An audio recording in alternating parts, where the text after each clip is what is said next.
নমস্কাৰ নৱজিত গগৈ আসাম চেনেলৰ সকলোকে স্বাগতম জনাইছোঁ। এই মুহূৰ্তত এটা বিগ ব্ৰেকিং নিউজ দিব বিচাৰিছোঁ আপোনালোকক।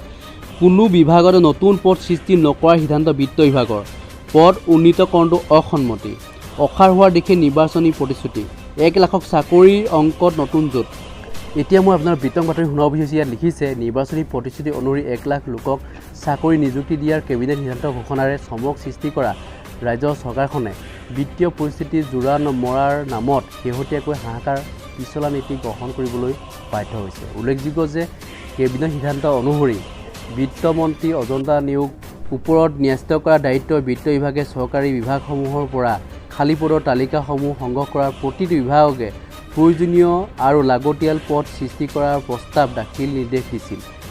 সেই মৰ্মে একাংশ বিভাগে নতুন পদ সৃষ্টিৰ প্ৰস্তাৱৰ উপৰি কেইবাশ পদ উন্নীতকৰণৰ বাবে প্ৰস্তাৱ দাখিল কৰিলে যদিও শেহতীয়াকৈ নতুন পদ সৃষ্টি নকৰাৰ চৰকাৰী সিদ্ধান্তৰ দোহাই দি বিত্ত বিভাগে সংশ্লিষ্ট ফাইল পত্ৰবোৰ নিৰ্দিষ্ট বিভাগলৈ উভতাই পঠোৱাৰ তথ্য পোহৰলৈ আহিছে। অৰ্থাৎ পূৰ্বতে ঢাক ঢোল বজোৱাৰ বাবে প্ৰস্তাৱিত 1 লাখ লোকৰ নিযুক্তি প্ৰক্ৰিয়াত নতুন কোনো পদ সামৰি লোৱা নহয়।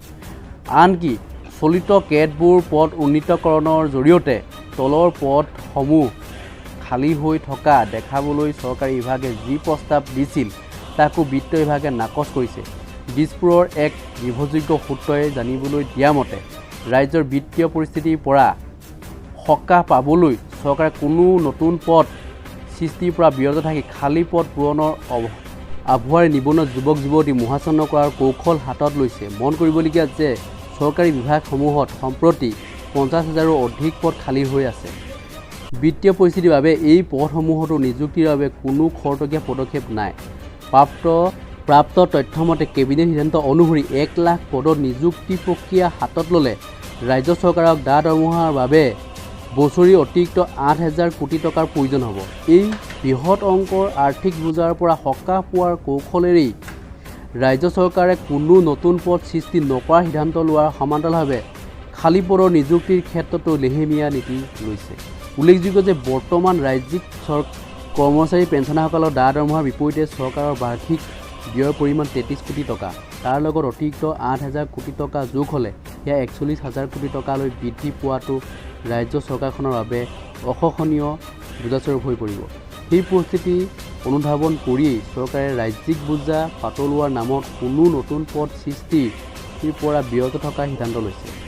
নকলেও হয় যে মুখ্যমন্ত্ৰী হিমন্ত বিশ্ব শৰ্মাই অসম দৰিদ্ৰ প্ৰদেশ নহয় বুলি ফুলজাৰি মাৰিলেও ৰাজ্যৰ বিত্তীয় পৰিস্থিতি জোৰা মৰাৰ বাবেই ইতিমধ্যে চৰকাৰখনে উন্নয়নমূলক শিতানৰ নামত নতুনকৈ 1200 কোটি টকাৰ বজাৰ ঋণ ল'বলগীয়া হৈছে। আনহাতে ৰাজ্য চৰকাৰৰ বছৰি নিজাববীয়া ৰাজহ আহৰণৰ পৰিমাণ প্ৰায় 28,000 কোটি টকা।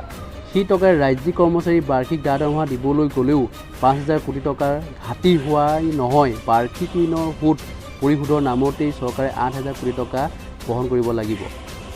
কেন্দ্ৰীয় আৰ্থিক সাহায্য অবিহনে ৰাজ্যৰ অন্যান্য কোনো উন্নয়নমূলক কাম কাজ সম্ভৱ নহয়। এই আৰ্থিক বোজাৰ পৰা উদ্ধাৰ পোৱাৰ বাবেই চৰকাৰখনে এতিয়া আৰম্ভণিৰ বিৰাট ঢাক ঢোল কোবালেও বিভিন্ন বিভাগত কোনো নতুন পদ সৃষ্টি কৰাৰ কথা বাদেই খালী থকা পদবোৰ পূৰণৰ বেলিকাও লেহেমীয়া নীতিৰে সময় দীঘলীয়া কৰিবলৈ ওলাইছে। এইখিনিয়ে আছিলে এই বাতৰিটোৰ সন্দৰ্ভত।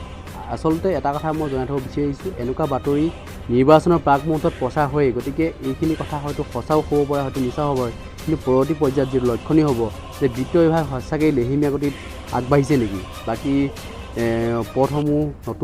নতুন পদসমূহ সৃষ্টি কৰাৰ ক্ষেত্ৰত কোনো ধৰণৰ আগভাগ লোৱা নাই নেকি, সেই সন্দৰ্ভত পৰৱৰ্তী পৰ্যায়ত জানিব পৰা যাব। গতিকে এইখিনিয়ে আছিলে আজিৰ এই ভিডিঅ'টো। আশা কৰিছোঁ ভিডিঅ'টো যদি চাই ভাল নিশ্চয় লাইক এটা কৰিব, কমেণ্ট কৰিব আৰু ভিডিঅ' যেন শ্বেয়াৰ কৰিব। ধন্যবাদ।